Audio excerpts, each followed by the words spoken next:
Hello students, আজকে আমি তোমাদের কোনো জটিল রাশিকে মডুলাস অ্যামপ্লিটিউড আকারে বা মডুলাস অ্যামপ্লিটিউড ফর্মে কী করে প্রকাশ করতে হয় সেটা একটু দেখিয়ে দিচ্ছি, তোমরা দেখে নাও।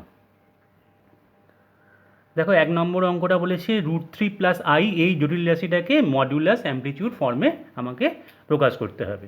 তাহলে ফার্স্টে কী করবো, দেখো, যে কোনো জটিল রাশি, ধরো জেড, এটার মডুলাস অ্যামপ্লিটিউড ফর্ম হচ্ছে মডুলাস অফ জেড নি first bracket cos theta plus i sine theta, যেখানে মডুলাস অফ জেড এটা, আর থিটাটা কি না, থিটাটা হচ্ছে অ্যামপ্লিটিউড অফ জেড। তাহলে মডুলাস অফ জেড প্রথমে থাকছে, তারপরে cos theta plus i sine theta লিখতে হবে, মাল্টিপ্লাই করতে হবে এই মডুলাস অফ জেডের সঙ্গে, যেখানে থিটাটা কী হবে না, অ্যামপ্লিটিউড অফ জেড। তাহলে এখানে দেখো, কমপ্লেক্স নাম্বারটা আমাকে দিয়েছে কি √3 + i। তাহলে এখানে আমি ধরো জেড ইকুয়াল টু ধরলাম এটা, তাহলে মডুলাস অফ জেড কী হবে বার করে নিই, সেটা হচ্ছে √3 প্লাস আই এর সহগ 1 হোল স্কোয়ার। তার মানে এটা বেরোচ্ছে 3 + 1, তার মানে √4, তার মানে 2 বেরোলো। ঠিক আছে, এবার আমাকে অ্যামপ্লিটিউড বার করতে হবে। অ্যামপ্লিটিউড তোমরা অনেক বার করেছো আগে। তাহলে এক্ষেত্রে ফার্স্টে পয়েন্টটা দেখো, √3, 1 ধরলাম, এটাই পি পয়েন্ট। ও বিন্দুর সঙ্গে আমি মূল বিন্দু ও অরিজিন, তার সঙ্গে পি বিন্দু যুক্ত করলাম। তাহলে ওপি হচ্ছে রেডিয়াস ভেক্টরটা পেলাম। পি থেকে পারপেন্ডিকুলার ড্রপ করলাম পি আর। এবার এই অ্যাঙ্গেলটা থিটা ধরে নিচ্ছি। ঠিক আছে, তাহলে এটা অ্যান্টি ক্লকওয়াইজ মেজার হবে, এখানে এটা অ্যান্টি ক্লকওয়াইজ মেজার করব। তাহলে ট্যান থিটা ইকুয়াল টু কী হবে, পারপেন্ডিকুলার বাই বেস। তাহলে এইটা আমরা গেছি √3, ওপরে উঠেছি 1, তার মানে 1/√3। তাহলে থিটা ইকুয়াল টু কী হবে, π/6, কারণ আমরা জানি ট্যান 30 ডিগ্রির ভ্যালু হচ্ছে 1/√3, তো সেটাকে π/6 লেখা যায়। তাহলে অ্যামপ্লিটিউড কী হয়ে গেল, তাহলে amplitude of Z equal to π/6।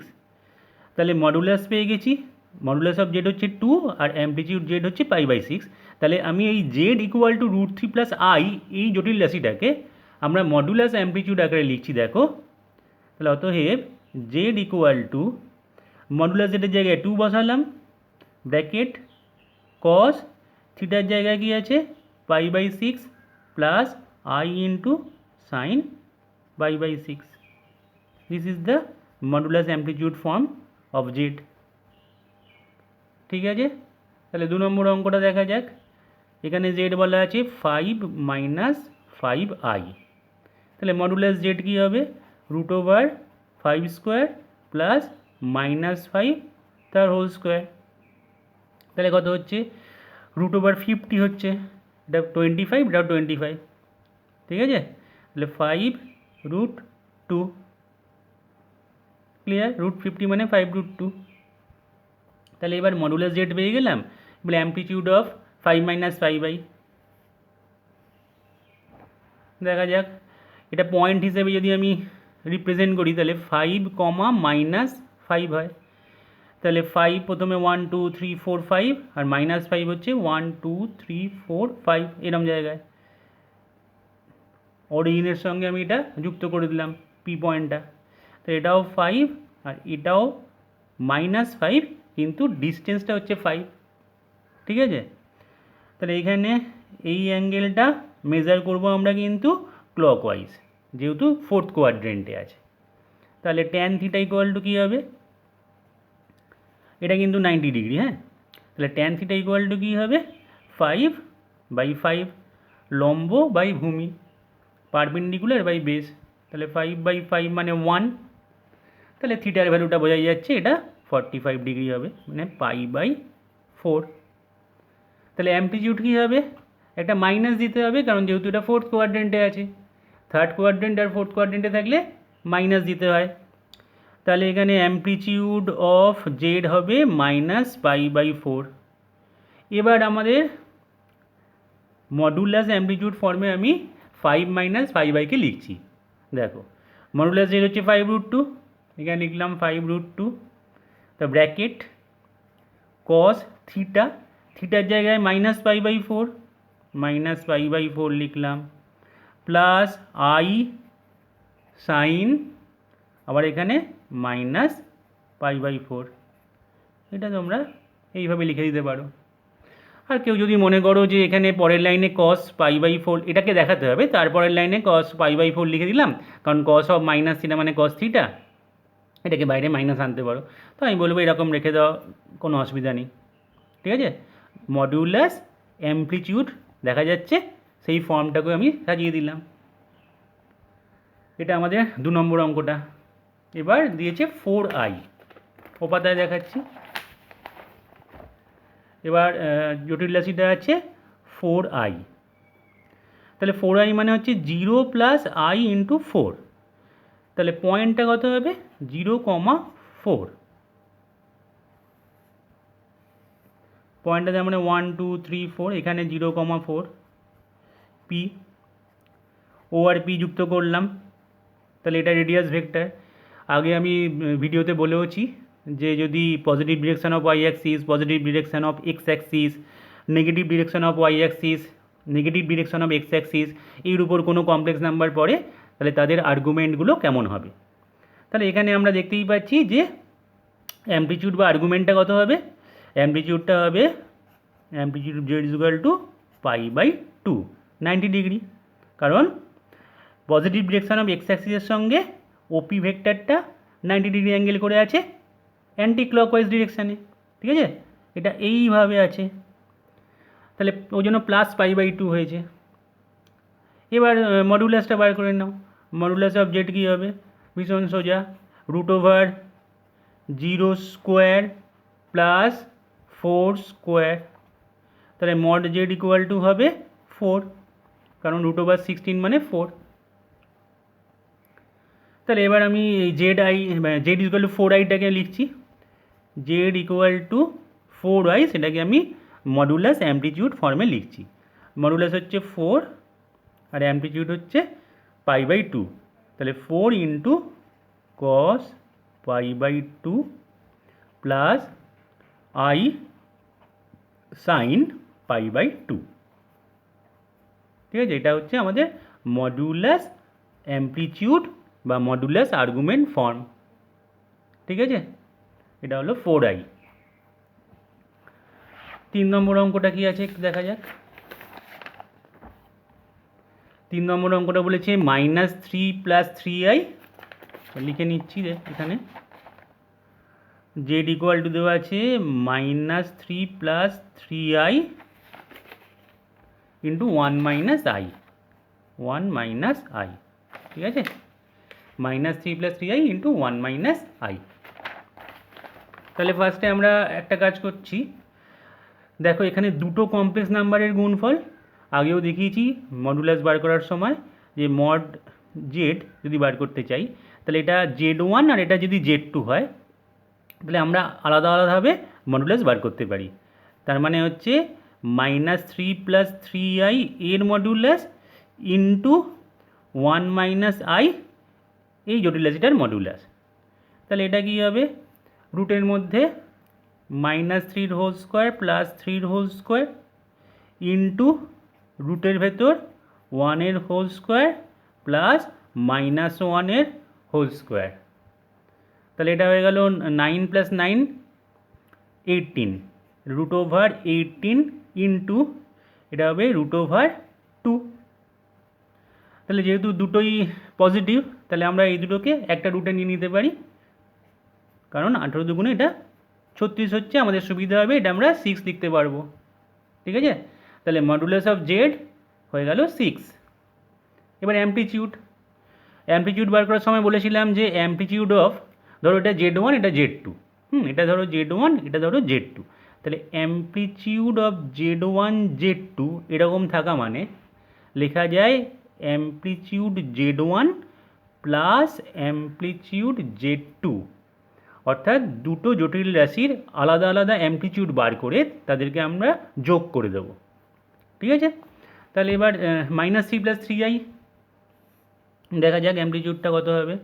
-3 + 3i মানে পয়েন্টটা হচ্ছে -3,3, 1 2 3 1 2 3, এইখানে যোগ করলাম, লম্ব টানলাম, এটা হলো ধরে নিচ্ছি থিটা। তাহলে এটা 90 ডিগ্রি আছে, তাহলে ট্যান থিটা কত হবে? ট্যান থিটা হবে 3/3, এটাও 3 এটাও 3, তাহলে এটা 1, তার মানে থিটা হবে এখানে π/4। এটা হচ্ছে পি, এটা হচ্ছে ও ধরে নাও, তাহলে এটা হচ্ছে ওপি ভেক্টর। তাহলে ওপি ভেক্টরটা পজিটিভ ডিরেকশান অফ এক্স অ্যাক্সিসের সঙ্গে যে অ্যাঙ্গেলটা করছে অ্যান্টি ক্লকওয়াইজ ঘুরে, সেটা কিন্তু π/4 নয়, সেটা হচ্ছে π-π/4, তার মানে 3π/4। তাহলে অ্যামপ্লিটিউড অফ Z1, যদি আমি এটাকে Z1 ভাবি, তাহলে অ্যামপ্লিটিউড অফ Z1 কী হবে? π-π/4 মানে 3π/4। এবার 1 - iটা কী হবে?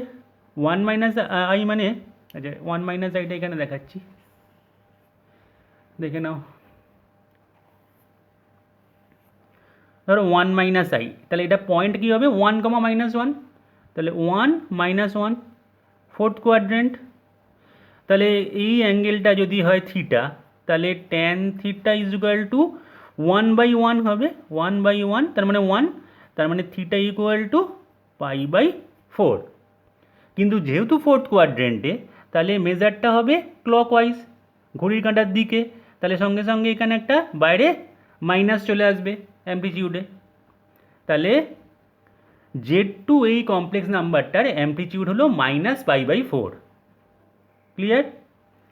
তাহলে অতএব এখানটা লিখে নিই, অ্যামপ্লিটিউড অফ Z2 =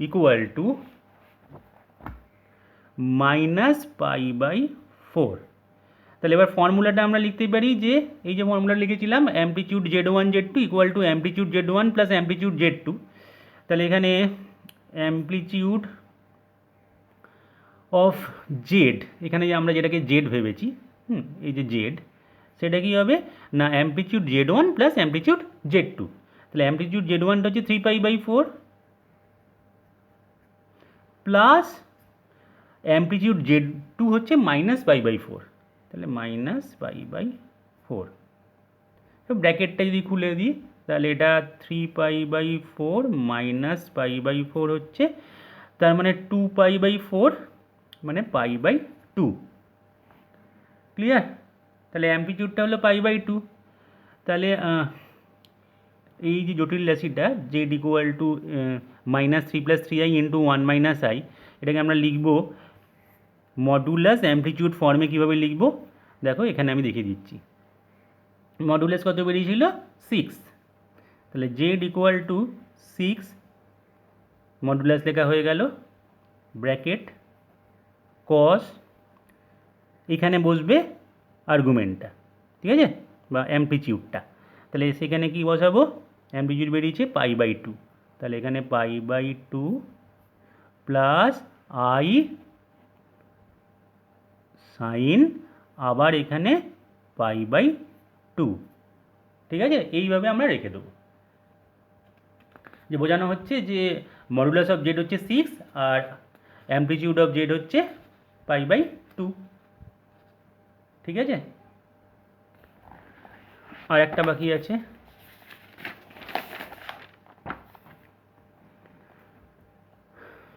সেটা হচ্ছে 5 নম্বর। বলেছে √3 - i / 1 - √3i। লিখে রাখছি, দাঁড়াও। 5 নম্বর, Z = √3 - i / 1 - √3i, 1 - √3i। তাহলে এবার দেখো, এটা Z1 এটা Z2 এই ফর্মে আছে, তাহলে মডুলাস অফ Z = লিখতে পারি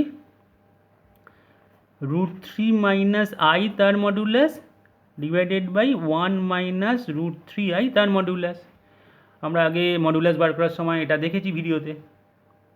তাহলে এবার আলাদা আলাদা করে মডুলাস বার করে ভাগ করতে হবে, এখানে এর মডুলাস এর মডুলাস। তাহলে এটা হবে √3 এর হোল স্কোয়ার প্লাস -1 তার হোল স্কোয়ার, আর এটা হবে 1 এর whole square plus minus root three তার হোল স্কোয়ার। ঠিক আছে, তো ইকুয়াল টু ওপরটা হলো 3 প্লাস 1 4, তার মানে এটা 2 হলো, আর এখানেও 3 প্লাস 1, তার মানে এটাও 4-এর রুট 2 হলো, তাহলে এটা 1 হয়ে গেল। ঠিক আছে, মডুলাস অফ জেডটা 1 হলো। আর amplitude of Z equal to, এখানে Z1 আর Z2 আছে, তাহলে এটা হবে amplitude of Z1 minus amplitude of Z2, যেহেতু এখানে ভাগ আছে, গুণ থাকলে যোগ হতো, ভাগ থাকলে বিয়োগ হবে। যদি আমি ওপরের যে কমপ্লেক্স নাম্বার সেটাকে যদি Z1 ভাবি আর নিচের কমপ্লেক্স নাম্বারটাকে যদি Z2 ভাবি, তাহলে আমরা এরমভাবে বিয়োগ করব। তাহলে ফার্স্টে একবার দেখা যাক ওপরের কমপ্লেক্স নাম্বারটার অ্যামপ্লিটিউড কী হবে। রুট থ্রি মাইনাস আই মানে যদি আমি পয়েন্টে এটাকে কনভার্ট করি তাহলে এটা root three comma minus one, root three minus one এখানে, তার মানে এটা রুট থ্রি আর এটা মাইনাস ওয়ান। তাহলে এটা যদি থিটা হয়, দেখো অ্যারোটা আমি এদিকে দিয়েছি কারণ ঘড়ির কাঁটার দিকে, ক্লকওয়াইজ।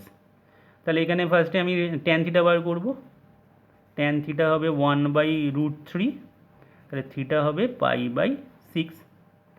তাহলে অ্যামপ্লিটিউড অফ Z1 কিন্তু হবে মাইনাস π/6, যেহেতু এটা ফোর্থ কোয়াড্রেন্ট, তাহলে amplitude of Z1 equal to minus π/6। এবার পড়ে থাকলো 1 - √3i এর অ্যামপ্লিটিউড, পয়েন্টে কনভার্ট করছি, এটা 1 কমা -√3, ঠিক আছে, তাহলে এখানে 1 আর -√3, আবার ফোর্থ কোয়াড্রেন্ট, এটা 1 আর এটা -√3 মানে এটা √3, তাহলে আবার অ্যারোটা এদিকে এবং থিটা, তার মানে থিটার যে ভ্যালু বেরোবে তার আগে একটা মাইনাস দিতে হবে, কারণ ফোর্থ কোয়াড্রেন্টে আমরা ক্লকওয়াইজ মেজার করি। তাহলে অ্যামপ্লিটিউড অফ Z2 এটা ইজুগাল টু হবে, বার করব, এখানে থিটার আগে বার করে নিই, ট্যান থিটাটা হচ্ছে √3/1, তাহলে √3, তাহলে theta equal to π/3, tan 60 degree value আমরা জানি √3, তাহলে থিটা হবে π/3। তাহলে এখানে কিন্তু আমি যখন বসাবো তখন মাইনাস π/3 করবো, বোঝা গেছে। তাহলে এবার আমাকে অ্যামপ্লিটিউড অফ জেড বার করতে হবে, তাহলে amplitude of Z equal two amplitude of Z1 সেটা হচ্ছে মাইনাস π/6 এটা, মাইনাস অ্যামপ্লিটিউড অফ Z2 সেটা আবার মাইনাস π/3, মাইনাস π/3, তাহলে ব্র্যাকেট খুলে দাও, মাইনাস π/6 প্লাস π/3, 6 এলসিএম, তাহলে মাইনাস পাই প্লাস 2π, তার মানে π/6, বোঝা গেছে। তাহলে এবার আমি এই জেড ইকুয়াল টু যেটা দেওয়া আছে √3 - i/1 - √3i, এটাকে মডুলাস অ্যামপ্লিটিউড আকারে লিখছি, বক্স করে দিচ্ছি এখানে। মডুলাসটা কত বেরিয়েছিল 1, তাহলে জেড ইকুয়াল টু 1 ইন্টু এখানে কস অ্যামপ্লিটিউড কত π/6, তাহলে π/6 প্লাস আই সাইন π/6, বোঝা গেছে। এটা হলো মডুলাস আর π/6টা হলো অ্যামপ্লিটিউড, কার না এই কমপ্লেক্স নাম্বারটার। তাহলে এইভাবে আমরা যে কোনো কমপ্লেক্স নাম্বারকে মডুলাস অ্যামপ্লিটিউড ফর্মে লিখতে পারি। তাহলে আশা করি এটা নিয়ে আর কোনো তোমাদের সমস্যা থাকবে না।